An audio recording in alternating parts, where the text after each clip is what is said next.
Saat Anda membaca Al-Fatihah dalam salat, ada hadis qudsi. Hadisnya sahih. Di antara periwayatnya banyak kalangan para sahabat, termasuk sahabat Anas bin Malik radhiyallahu taala anhu. Saya bacakan hadisnya, hadis qudsi. Haddatsana qala Rasulullah sallallahu alaihi wasallam, qala Allah azza wa jalla. Allah azza wa jalla berfirman dalam hadis qudsi. Jangan sembarangan nih. Jadi begitu tadi saya katakan di awal, Anda ingat Allah, Allah akan jaga Anda dan memenuhi kebutuhan Anda. Sekarang Anda bacakan Al-Quran dalam salat, saat salat, masih berdiri nih. Masih berdiri. Idza qasamtu shalah baini wa baina abdi. Di riwayat lain ala nisfaini. Saya bagi salat itu ke dalam dua bagian. Wali abdi ma sa'al. Ada hak aku terhadap hambaku, ada hak hambaku terhadapku. Kalau benar hambaku menunaikan kewajibannya kepadaku, maka aku akan berikan pada saat itu apapun yang dia minta. Ya.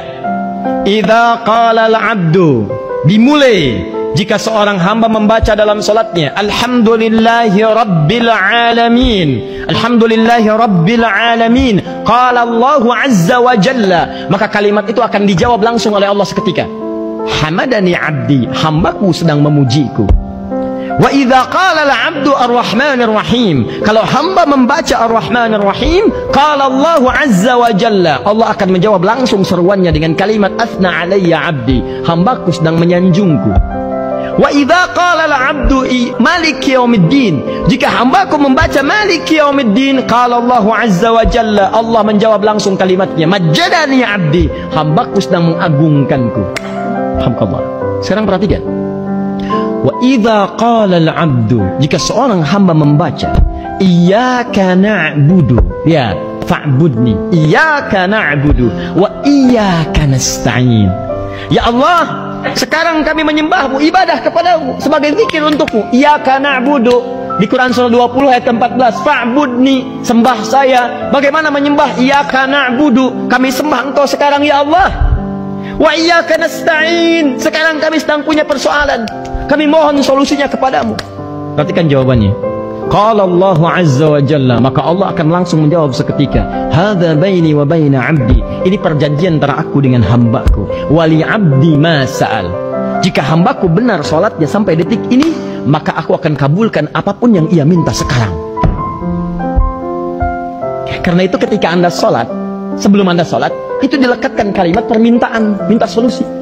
Silahkan cek Al-Baqarah ayat ke-45. Wasta'inu bis-sabri was-salah. Wasta'inu, orang-orang yang beriman, tahu dari mana seruannya kepada orang-orang beriman? Buka lagi Al-Baqarah 153, paling kanan sebelah bawah. Ya ayyuhalladzina amanu ista'inu bis-sabri was-salah. Hai orang-orang beriman yang sudah punya iman, awas, karena yang sholat itu yang punya iman saja. Karena itu kalimat sholat pertama dipasangkan dengan kalimat iman. Al-Baqarah ayat 3. Lihat, cek. Alladzina yu'minuna bil ghaib wa yuqimunas shalah. Kalimat salat terletak setelah kalimat iman. Jadi kalau Anda salatnya bawa iman, Allah pun akan memperhatikan Anda. Yang jadi masalah kadang-kadang banyak orang salatnya nggak bawa iman. Salatnya bawa proyek, salatnya bawa handphone, salatnya bawa pulsa, salatnya bawa aktif di media sosial, salatnya bawa status, salatnya bawa arisan, salatnya bawa macam-macam. Sehingga ketika iman tidak dibawa dalam salat, bagaimana Allah memperhatikan Anda? Kadang-kadang salatnya jadi nyambi. Ketemu yuk, kita bicara ini masalah bisnis. Di mana? Di alisan aja. Kok di alisan? Sambil salat asar, sambil salat asar. Nah, jadi cek teman-teman sekalian.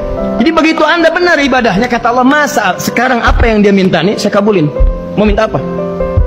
Makanya silahkan Anda cek. Hampir semua bacaan dalam sholat isinya semua doa. Setelah dibuka dengan Al-Fatihah, terbuka peluang Anda minta apapun kepada Allah. Makanya kalau orang sadar dengan sholat, dia akan bergegas untuk mengejarnya.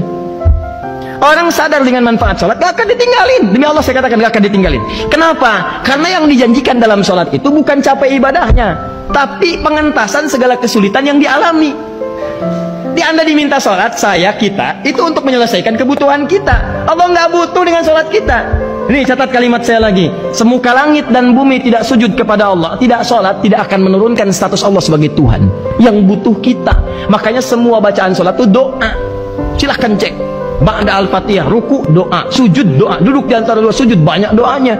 Rabbighfirli warhamni wajburni warfa'ni warzuqni dan seterusnya. Minta rezeki, minta rahmat, minta pengampunan, minta perlindungan, segalanya tuh.